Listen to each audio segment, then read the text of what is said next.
Salah satu di antara sifat dan karakteristik yang bisa menjadikan seseorang itu mendapatkan kecintaan dari Allah, memantaskan dirinya untuk dapat dicintai oleh Allah, anak tangga yang pertama itu adalah bagaimana ketika kita menjadi orang yang senantiasa bersuci sesering mungkin pada kehidupan kita. Karena memang masalah bersuci ini bukan masalah yang remeh, tetapi ini merupakan masalah yang tidak bisa dipandang sebelah mata. Makanya di antara 40 anak tangga yang nanti kita akan lewati setiap satu persatu anak tangga itu, maka anak tangga yang pertama itu adalah masalah toharoh.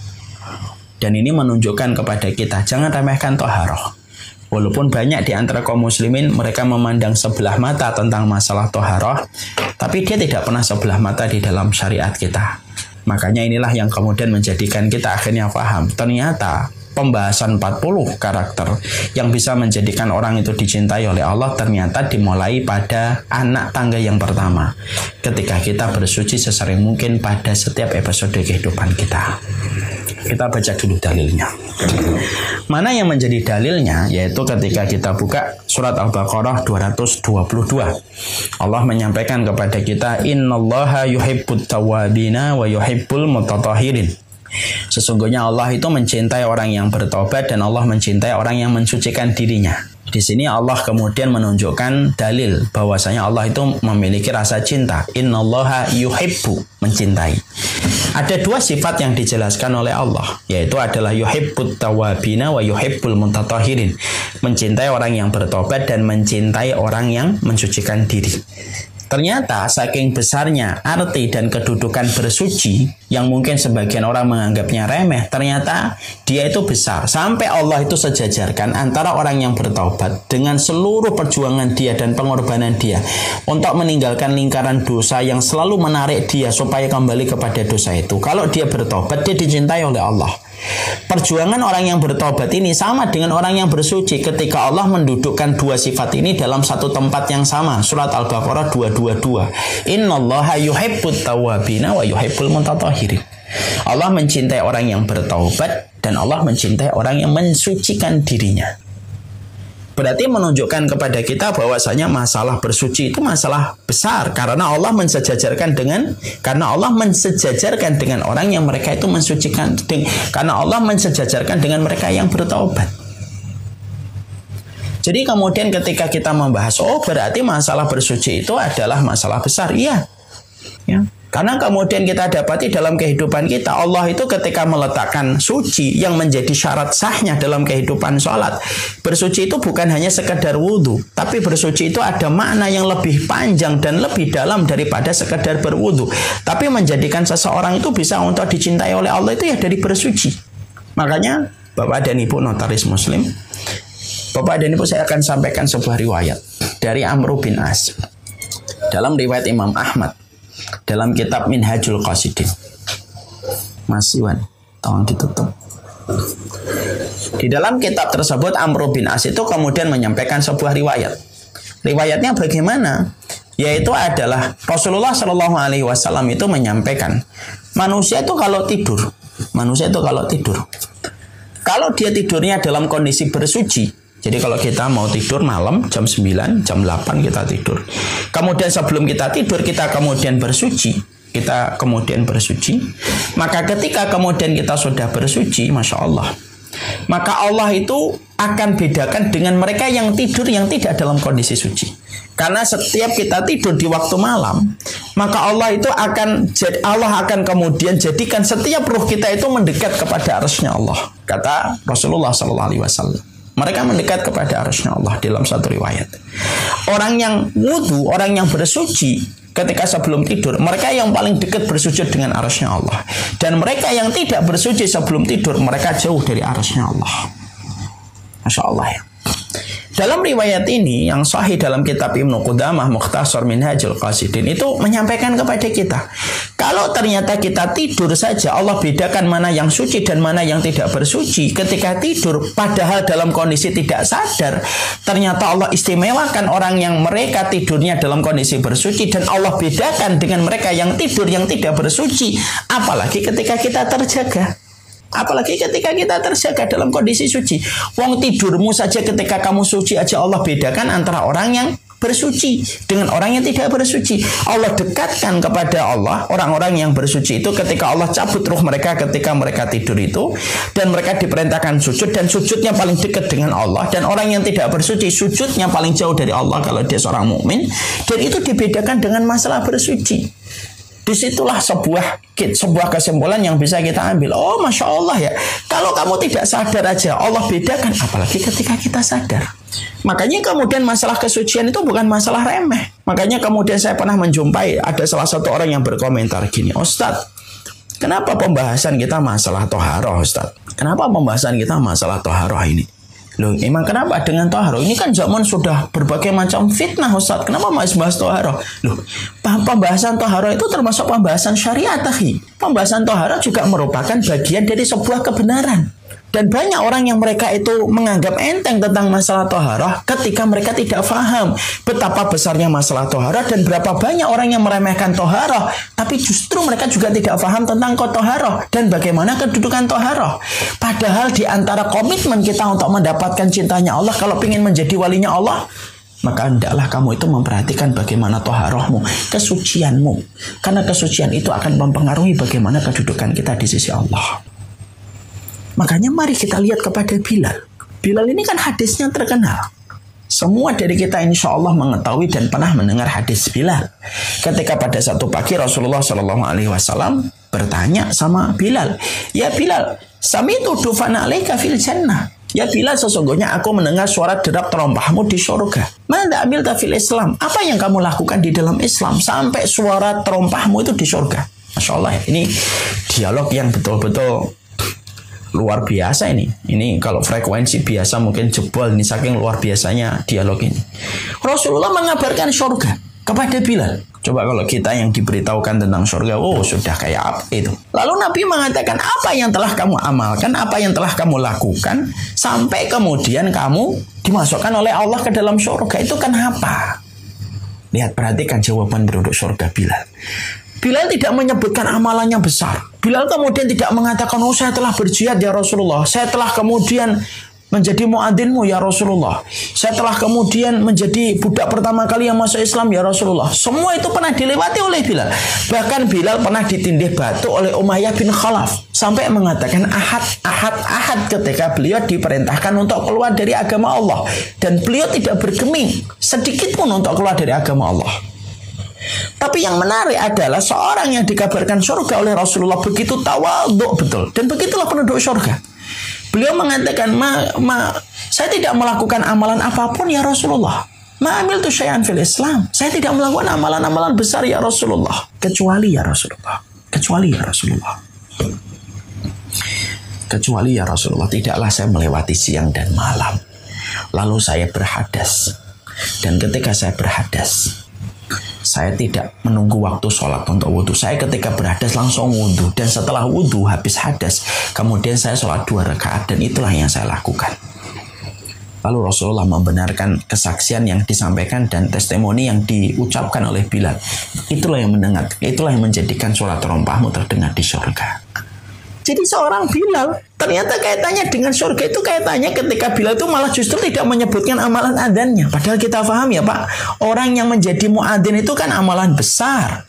Orang kalau kemudian menjadi muadzin, kalau tidak disiplin hidupnya, dia tidak bisa menjadi muadzin Pak. Mau pergi kemana harus balik cepat karena nanti harus adzan. Apalagi waktu sekarang ketika waktu sholat lagi maju semuanya, subuh maju, duhur maju. Ternyata Bilal tidak menyebutkan amalan adzannya. Bilal tidak menyebutkan amalan ketika menjadi budak pertama kali yang masuk Islam. Bilal tidak menyebutkan amalannya ketika ditindih batu. Tapi justru Bilal itu menyebutkan di amalannya di hadapan Rasulullah dan menjadi ilmu serta inspirasi buat kita. Ternyata Bilal itu justru menyebutkan amalan yang tampaknya remeh bagi sebagian orang. Tapi dia tidak pernah remeh di hadapan Allah. Tidaklah dia melewati siang dan malam berhadas kecuali dia langsung berwudu dan menjaga kesuciannya setiap waktu. Dan itulah yang menjadikan Bilal itu terdengar terompahnya di surga. Setiap wudunya dibawa untuk sholat 2 rakaat, sholat akibal wudu, sholat setelah wudu 2 rakaat. Makanya kemudian masalah ini adalah masalah besar ini. Makanya sampai kemudian kita jumpai, ya maaf ya Pak, kalau masalah tohara itu ringan, mungkin kita tidak akan diperintahkan kalau ada orang yang meninggal di antara kita, kemudian kita mandikan Pak. Coba kalau kita pikir-pikir secara logika ya, walaupun syariat tidak boleh dipikir logika, kita pikir secara logika supaya kita menemukan kebenaran. Orang kalau mau mati, kenapa sih harus dimandikan? Kemudian di dalam proses memandikan mayat itu kita kemudian mewudhui dia. Padahal kalau kita pikirkan sebentar lagi ketemu dengan lubang tanah. Nanti kena tanah juga kotor lagi. Tapi kenapa kemudian kita harus memandikannya dulu? Ketika kita memandikan sembari kita mewudhui dia gitu. Disitulah kemudian kita akhirnya paham gitu loh. Ini menunjukkan kepada kita bahwasanya masalah tohara itu masalah besar. Sampai orang yang mati sekalipun, walaupun secara logika dan penampakan dia itu akan bertemu dengan gundukan tanah yang kotor, lagi di dalamnya ada ulat yang bisa menguraikan dagingnya, tetap sebelum mati, sebelum dikuburkan dan sebelum diberikan kain kafan, kemudian dimandikan dulu untuk menunjukkan arti sebuah tohara itu penting. Untuk menunjukkan arti sebuah kesucian itu penting. Ya? Makanya kemudian sampai kita dapati, Bapak dan Ibu mungkin tahu ya, ada kisah Handolah, mungkin pernah dengar kisah Handolah yang mendapatkan lakob. Lakob itu Ghosilul Malaikah. Dia disebut dengan Ghosilul Malaikah, yaitu orang yang dimandikan malaikat. Gimana kisahnya sampai dia disebut dengan Handolah itu Ghosilul Malaikah? Yaitu adalah ketika Handolah radhiyallahu anhu habis berjima, kemudian mencampuri istrinya, kemudian ada panggilan jihad. Belum sempat dia mandi, karena degup jantungnya dipanggil oleh Rasulullah dalam panggilan jihad, maka dia lupa kalau dia masih junub. Dia langsung lari untuk menemui panggilan Rasulullah yang sedang membariskan barisan para mujahid dari para sahabat Nabi. Handolah ikut, tapi junub. Dan yang mengetahuinya Allah dan istrinya. Yang lain tidak ada yang tahu kalau Handolah itu junub. Kan junub tidak bisa diciri. Setelah kemudian diadakan peperangan, kemudian Handolah meninggal dunia. Yang menarik adalah ketika satu persatu para sahabat itu mengurusi tentang para sahabat untuk dikuburkan. Ketika mereka gugur di dalam peperangan, mereka menjumpai rambutnya Handolah itu basah. Sebagaimana orang mandi. Maka kemudian para sahabat ketika mendapati Handolah itu dalam kondisi basah gitu rambutnya gitu, mereka tidak ngerti kenapa ini Handolah ini kemudian basah rambutnya gitu. Lalu kemudian Rasulullah SAW ketika pada saat itu Rasulullah diberitahu malaikat, lalu kemudian Rasulullah menunjuk ke langit. Iya, sahabat Handolah ini sedang dimandikan ribuan malaikat di atas langit. Karena dia junub, telah mencampuri istrinya, belum sempat untuk mandi, sudah bergabung dengan kita. Lalu dia menjemput syahidnya. Dan dia sekarang ruhnya dimandikan oleh ribuan malaikat. Masya Allah ya. Kisah ini menjadikan kita terus berpikir, Masya Allah ya. Lu sampai urusan ruh yang junub itu kan fisik. Jasad yang junub ya. Tetapi walaupun jasadnya yang junub, ternyata Allah itu memberikan titah dan amaran kepada para malaikat. Mandikan itu Handolah. Jasadnya junub, lalu dimandikan oleh ribuan malaikat. Di mana ketika dia dimandikan ribuan malaikat berefek, rambutnya pun kelihatan kayak habis dimandikan orang. Kalau kemudian tohara itu bukan masalah gede di hadapan Allah, tentunya Allah tidak terlalu memperdulikan apakah Handolah ini junub atau tidak junub, ya atau tidak? Iya. Tapi karena kemudian tohara itu adalah masalah besar dan masalah ini adalah masalah yang tidak bisa untuk dianggap kecil, maka Allah kemudian memberikan sebuah pelajaran yang disampaikan oleh Rasulullah. Nih, aku perintahkan malaikatku untuk memandikan Handolah, ruhnya, supaya dia suci. Kenapa? Memang kesucian itu adalah masalah yang tidak bisa dipandang remeh. Makanya Masya Allah, inilah yang kemudian menjadikan akhirnya kita paham, oh ternyata di antara 40 anak tangga itu pertama kali itu apa? Innallaha yuhibbut tawwabina wa yuhibbul mutatahhirin. Allah itu senang sama orang yang bertaubat sebagaimana Allah senang sama orang yang bersuci. Allah sejajarkan antara orang yang taubat dengan orang yang bersuci. Padahal kita paham, orang taubat itu berat pengorbanan yang harus diberikan, karena harus dia meninggalkan banyak kesenangan yang dulu pernah dia nikmati ketika berdosa dan bermaksiat sama Allah. Itu semacam itu. Ya, makanya kemudian Akhirnya sampai kita menjumpai kan, Masya Allah ya. Sampai kemudian Rasulullah Shallallahu Alaihi Wasallam pernah kemudian beliau melewati satu kuburan, lalu kemudian Rasulullah mengatakan, Innahuma yu'adzabani wa ma yu'adzabani fi kabir. Sesungguhnya mereka itu diadab di dalam kubur mereka gitu.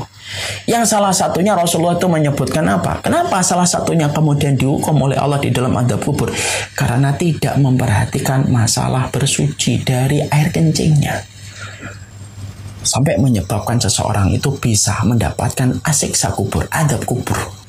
Disebabkan karena dia tidak sempurna di dalam bersuci dari tohar, dari air kencingnya dari tohar itu. Nah ini kan Masya Allah ya. Makanya kemudian masalah tohar ini tidak boleh lagi kemudian kita remehkan. Lalu kita mengatakan ya sudahlah tohar sudah saya dulu pelajari waktu TPA, SD.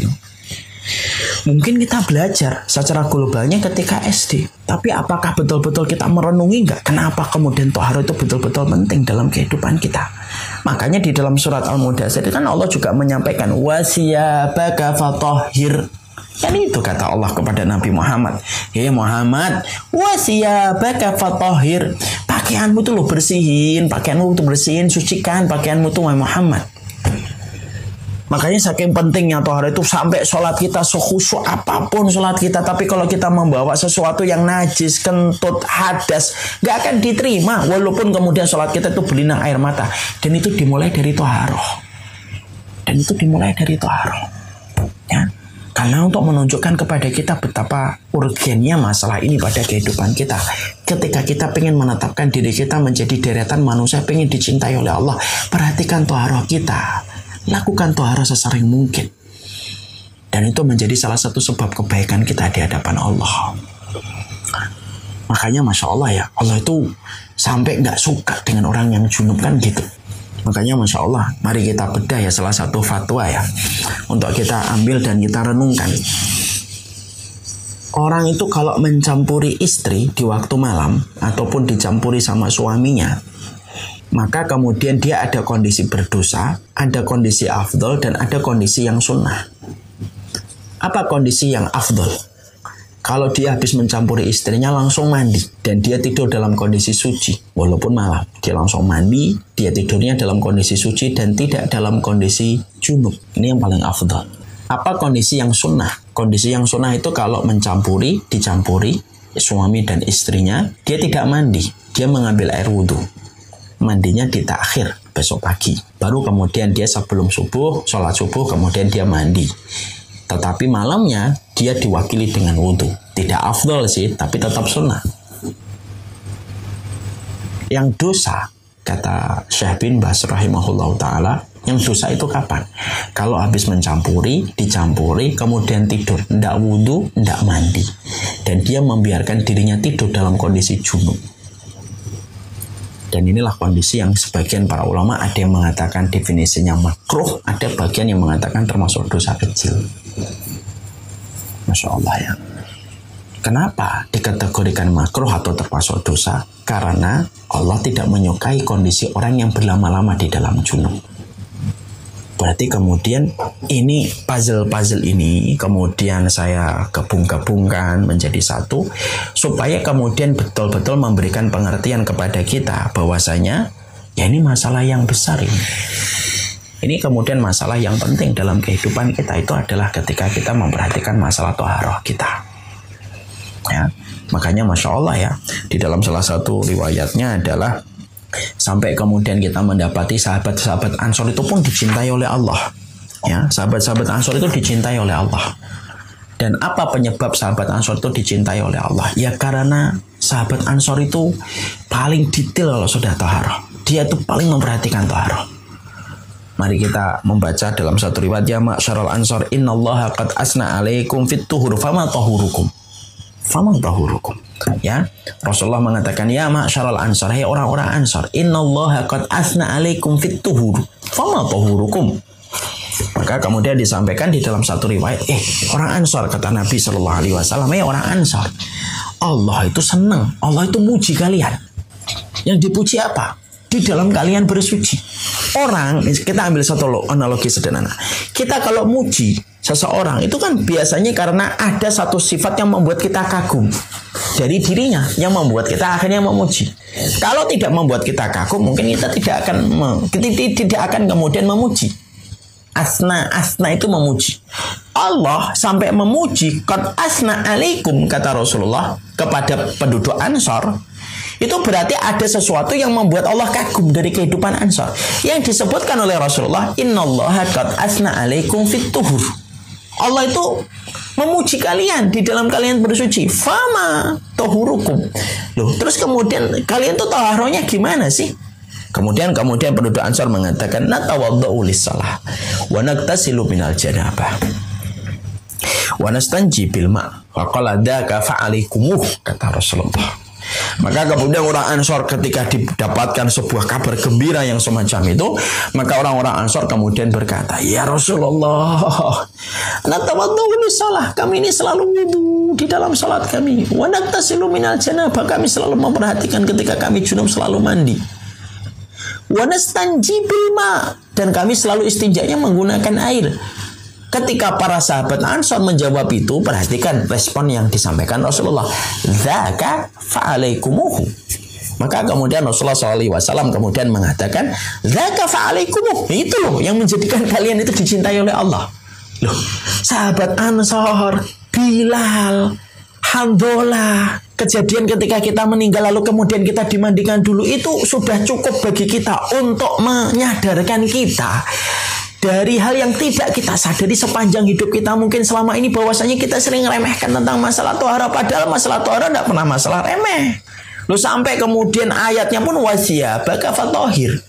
Bahkan ketika Nabi Musa akan bertemu dengan Allah itu apa? Disuruh melepaskan sandalnya ketika dia berada pada tebing yang suci. Sampai sholatnya kita walaupun nangis-nangis, kalau kita tidak suci nggak diterima oleh Allah. Allah tidak ada berhajat. Allah tidak akan pernah berhajat kepada sholatnya seseorang ketika sholatnya seseorang itu dalam kondisi dia berhadas sampai dia bersuci. Ya? Itu menunjukkan bahwasanya saya ingin betul-betul ingin memahamkan kepada kita, suci itu besar loh. Makanya bisa jadi ada manusia yang tampak biasa kita lihat, tapi bisa jadi apa yang kita lihat tampaknya biasa, dia dicintai oleh Allah. Sebagaimana Bilal, justru yang menjadikan Bilal dicintai oleh Allah karena komitmen dia tidak suka berhadas. Lalu kemudian dia langsung ingin untuk mensucikan dirinya. Innallaha yuhibbut tawwabina wa yuhibbul mutatahhirin. Saya pernah mendapati sebuah kisah nyata, kejadian tentang orang yang masuk Islam gara-gara masalah istinja dan air kencing. Nah, ini menjadi perenungan untuk kita. Ada satu tempat laundry gitu, lalu kemudian mendapatkan dua pelanggan. Yang satu pelanggan orang yang bukan seorang muslim, non-muslim. Yang satu seorang muslim yang taat sama Allah.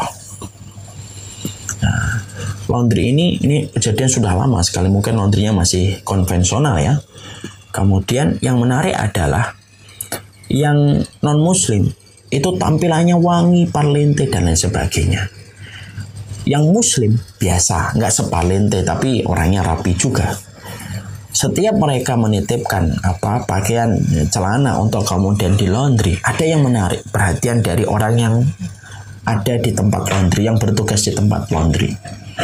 Dia selalu kemudian mendapati bahwasanya kenapa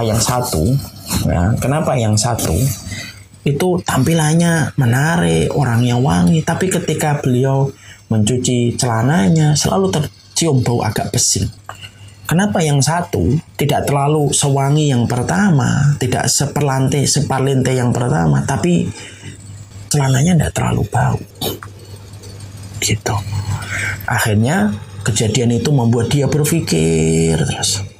Setelah dia berpikir terus, akhirnya dia memberanikan untuk bertanya kepada muslim yang kemudian celana-celananya nggak bau. Dia berani bertanya gitu.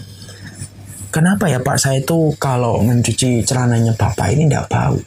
Ada beberapa pelanggan saya itu bau agak amis ketika itu bau kencing itu. Kemudian pelanggan ini kemudian berkata, iya karena sebagai muslim kami betul-betul diberitahu oleh Rasul kami bahwasanya tidak boleh ada air kencing yang menetes, karena nama lain dari air kencing itu adalah adab kubur, lalu dia jelaskan bagaimana Islam itu menjaga istinja, bagaimana memiliki cara toharoh dan lain sebagainya.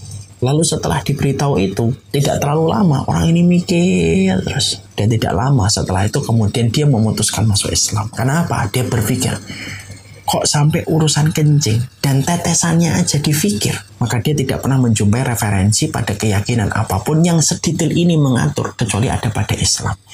Dan akhirnya beliau masuk Islam. Ini kalau, Masya Allah ya, kalau kita berikan judul ya, sinetronnya apa? Sinetron religi. Masuk Islam gara-gara kencing. Tapi ini kemudian menunjukkan kepada kita bahwasanya, Masya Allah ya, inilah yang kemudian menjadikan kita paham. Ternyata ini harus betul-betul kita perhatikan nih pada kehidupan kita, masalah air kencing ini, istinjanya, dan kemudian bagaimana toharohnya.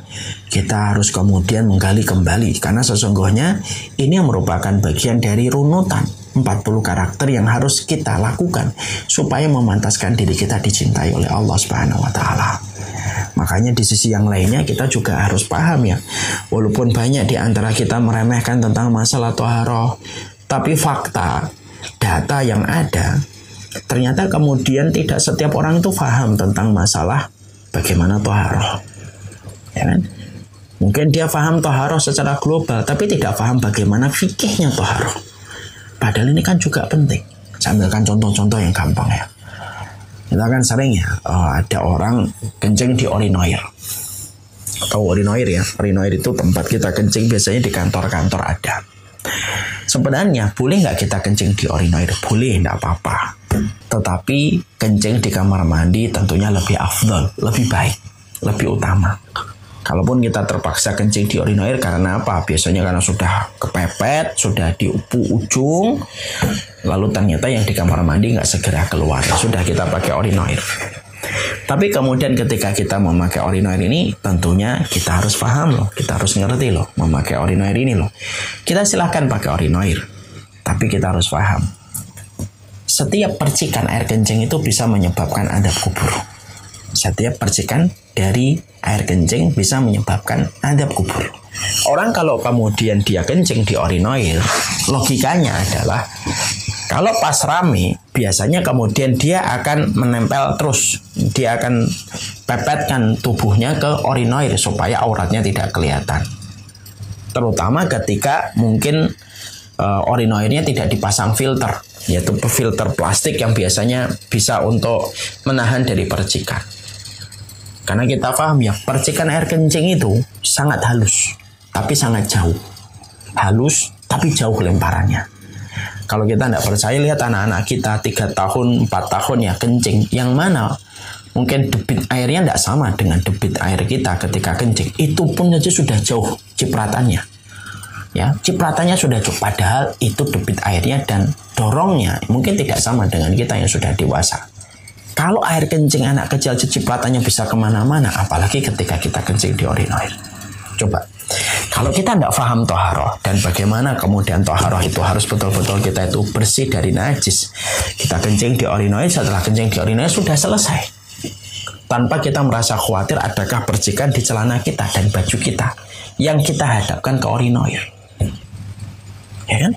Kita langsung wudhu biasa. Padahal sangat besar sekali kemungkinan di atas 50% ada percikan-percikan dari air kencing yang baru saja kita keluarkan ketika kita menempelkan badan kita dan mendekatkan badan kita ke urinoir, itu ciprat ke baju atau ciprat kemudian ke celana. Kita meremehkan, kita menggampangkan, kita langsung sholat. Setelah kemudian kita sholat, kemudian kita tidak memperdulikan apakah ada percikannya ataukah tidak. Sholatnya dikhawatirkan tidak diterima sama Allah. Malaikat raqib tidak bisa mencatat. Karena apa? Syarat sahnya tidak terpenuhi ketika bersih dari najis. Apa yang kemudian harus kita lakukan, Ustaz? Kalau kita paham toharoh, maka yang kita lakukan apa? Yang kita lakukan adalah pertama kali setelah kita kencing terpaksa di urinoir, kita ambil air, kemudian air yang ada kemudian di telapak tangan kita ini kemudian kita usap-usapkan, kita ciprat-cipratkan ke baju dan celana yang kira-kira ada kemungkinan besar terciprat dengan air kencing. Kita bersihkan, itu ciprat-cipratkan lagi, bersihkan lagi. Baru setelah itu kita ambil air wudhu. Itu bentuk ihtiyat. Itu bentuk kehati-hatian kita terhadap apa yang mungkin bisa membatalkan sholat kita dan tidak bermanfaat wudhu kita. Ini kan kemudian masalah yang tampaknya kecil. Iya, memang tampaknya kecil, tapi itu penting. Dan itu bisa mempengaruhi sholat kita. Dan banyak di antara kita yang belum paham. Ada orang yang kemudian mereka sudah nikah bertahun-tahun, tata cara dan mandi junub pun kadang-kadang masih belum paham. Orang menganggap bahwasanya mandi junub ya tinggal mandi aja. Padahal mandi junub walaupun memang sah dengan kita mengguyur seluruh badan kita, tapi juga kemudian kita juga paham ya bahwasanya di dalam mandi junub itu ada step-step sunnah yang kalau kita lakukan lebih sempurna. Ya, banyak orang yang tidak ngerti stepnya apa Ustadz. Jadi kiranya namanya mandi junub ya mandi aja. Betul, memang kalau mandi doang kata Imam Syafi'i itu kemudian tuh memang hanya mandi mengguyur saja itu sudah cukup, sudah sah. Tapi kalau kita mengamalkan step-stepnya itu akan menjadi lebih baik karena Rasulullah melaksanakan step-step itu ketika beliau mandi junub. Jadi akhirnya apa? Akhirnya ketika kita datangkan satu persatu fakta-fakta di lapangan, kita ini baru paham, oh ternyata kita walaupun harus sering kita remehkan, tapi ternyata juga kita banyak belum paham. Kan begitu. Kita misalkan kemudian mencuci baju. Kita ini kadang-kadang kan mencuci baju itu yang kita lakukan itu apa? Kita mencuci baju, ini ember gitu ya, misalnya ini ember, kita kasih air, keran, kemudian kita langsung kasih sabun. Langsung kita masukkan pakaian. Yo oke, kalau pakaiannya tidak ada najis, tidak apa-apa. Kalau pakaian ada najis dari kencingnya anak, bisa nggak air sabun itu membersihkan najis itu? Coba kalau kita pikir, bisa nggak? Nggak bisa, Pak. Loh, kenapa nggak bisa air sabun itu membersihkan dari najis, Ustaz?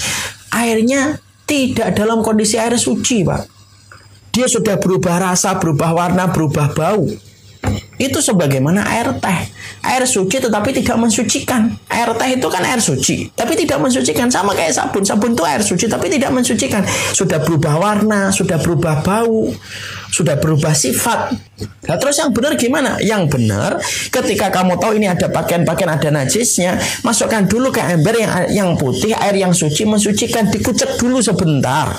Baru setelah selesai dikucek baru dimasukkan ke dalam ember yang di situ ada sabunnya yang fungsinya membersihkan secara maksimal. Tapi najisnya sudah hilang dengan air suci mensucikan. Karena air suci itu ada dua, air suci mensucikan, air suci yang tidak mensucikan. Tuh, kan? Jadi ternyata dari masalah sesederhana ini saja ternyata kemudian banyak di antara kita tidak notice, tidak perhatian. Ya karena kemudian kita selama ini tuh menganggapnya alah cuma masalah bersuci, alah masalah gampang itu. Loh jangan gitu, banyak orang dewasa sudah jadi bapak-bapak ketika wudhu di sininya masih kering, Pak. Wailul lil aqwabi minan nar. Kadang-kadang mata kakinya kemudian masih kering. Padahal anggota wudhu yang apabila masih kering ketika kita tidak maksimal ketika kita berwudhu itu menyebabkan azab neraka itu. Karena kita diperintahkan untuk betul-betul membasahi semua anggota tubuh wudhu kita. Tapi banyak kan orang yang mereka menggampangkan masalah taharah ketika kemudian dia wudhu gitu. Lalu dia guyur-guyur padahal air mata kakinya nggak basah. Padahal mata kakinya harus basah dengan air wudhu kita. Dan banyak sederet masalah yang apabila kemudian kita datangkan setiap satu persatu satu fakta ini membuktikan kepada kita. Oh ternyata walaupun kita sering sesumbar masalah taharah itu adalah masalah yang gampang, remeh. Tapi sejatinya banyak di antara kita yang tidak paham. Ya, makanya ini part yang pertama saya bahas supaya kemudian kita ini betul-betul paham. Jangan remehkan masalah taharah. Jangan remehkan masalah taharah. Karena taharah memang tidak remeh. Taharah itu tidak masalah kecil. Kalau taharah itu remeh, tidak dijadikan sholat yang menjadi tiang agama. Syaratnya itu pada taharah. Karena kemudian taharah itu masalah besar, makanya urusan sholat itu kemudian dijadikan syarat sahnya sholat itu adalah dengan kita bersuci. Sampai setingkat hamdalah dimandikan para malaikat. Sampai kemudian orang yang berwudu ketika sebelum sholat, sebelum tidur dibedakan dengan orang yang tidur dalam kondisi tidak berwudu. Kalau kondisi tidak sadarmu saja Allah bedakan mana yang bersuci dan mana yang tidak bersuci. Apalagi dalam kondisi sadar kita. Nah inilah yang kemudian menjadikan kita paham. Ya kan? Makanya Masya Allah bersuci itu nanti uangnya banyak. Tapi saya nanti nggak membahas banyak. Tapi jelaskan tentang masalah wudhunya, nanti mandi junubnya, bagaimana kita bacakan hadisnya. Setidaknya kita, yang pertama, kita ini aware bahwasanya bersuci itu bukan masalah yang biasa. Yang kedua, ya kita melihat kembali referensinya supaya betul-betul kita mampu menjadikan kita menjadi orang yang bersuci dengan apa yang kita lakukan. Menjemput cintanya Allah tidak selalu berat, tapi kadang-kadang faham ilmunya. Salah satunya dengan kita bersuci. Ya kan? Nanti insya Allah kita akan bahas wudhu. Ya, wudhunya itu kayak apa ya. Terus kemudian kita bahas najis itu apa sih, baik yang disepakati para ulama ataupun yang diperselisihkan. Tentunya nanti tidak usah kita tidak usah bagi kita nanti memperdebatkan khilaf di antara para ulama. Kan sudah saya sampaikan pada mukadimah yang kedua. Nanti kalau kita belajar, jangan menempatkan masalah khilaf itu menjadi sebuah sebab permusuhan. Fikih itu luas, yang sempit itu hati kita. Ya, nanti kita akan sampaikan hadisnya, lalu kita kaji apa itu najis, bagaimana wudhu mandi junub itu gimana, lalu bagaimana tayamum. Nah, itu akan kita sampaikan di part yang kedua. Masih di golongan yang pertama, orang yang dicintai oleh Allah, yaitu adalah mereka yang senantiasa selalu bersuci sesering mungkin, sebanyak mungkin dalam setiap kesucian-kesucian mereka. Makanya Masya Allah ya, makanya sampai urusan wudhu saja para ulama salaf tuh, para ulama dulu itu berkata begini. Sampai kemudian para ulama itu berkata begini, orang dari wudhu saja sudah ketahuan apakah dia paham agama ataukah tidak.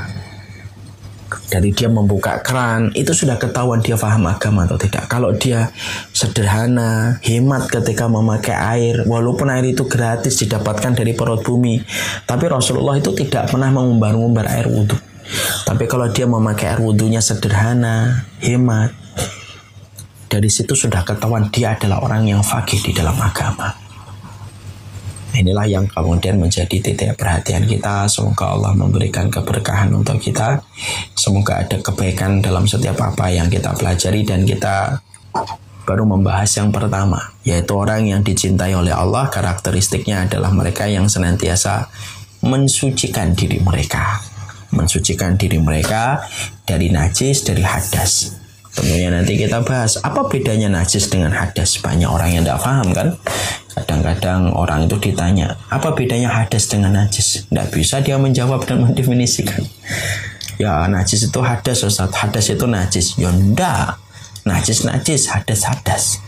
Nah ini kan semakin menjadikan kita mengeksplor ya. Ternyata memang betul ya, kalau yang pertama termasuk orang yang kemudian kita termasuk karakteristik yang kita harus pelajari adalah bagaimana menjadikan diri kita dicintai oleh Allah, dan itu dimulai dari toharohmu sebagai seorang hamba. Tanda kesucian itu proses menuju kepada kesempurnaan cintanya Allah. Jangan pernah mengharapkan cintanya Allah kalau kemudian kita menjadi orang yang meremehkan toharoh. Jarang toharoh karena Allah. Sesering kita toharoh tanpa menunggu waktu sholat baru kita toharoh, tapi sesering mungkin kita toharoh itu ternyata tidak ringan. Saya pernah mencoba melakukan apa yang pernah dicontohkan oleh Bilal, tapi ternyata memang tidak ringan itu. Kita ini baru semangat toharoh ya kalau mau sholat, kalau tidak sholat ya malas toharoh, kencing ya kencing aja, tidak langsung wudhu. Makanya jangan dianggap remeh masalah semacam ini. Wassallallahu ala nabiyina Muhammad walhamdulillahirabbil alamin. Insyaallah kita akan bahas part yang kedua, karakteristik orang yang dicintai oleh Allah Subhanahu wa taala.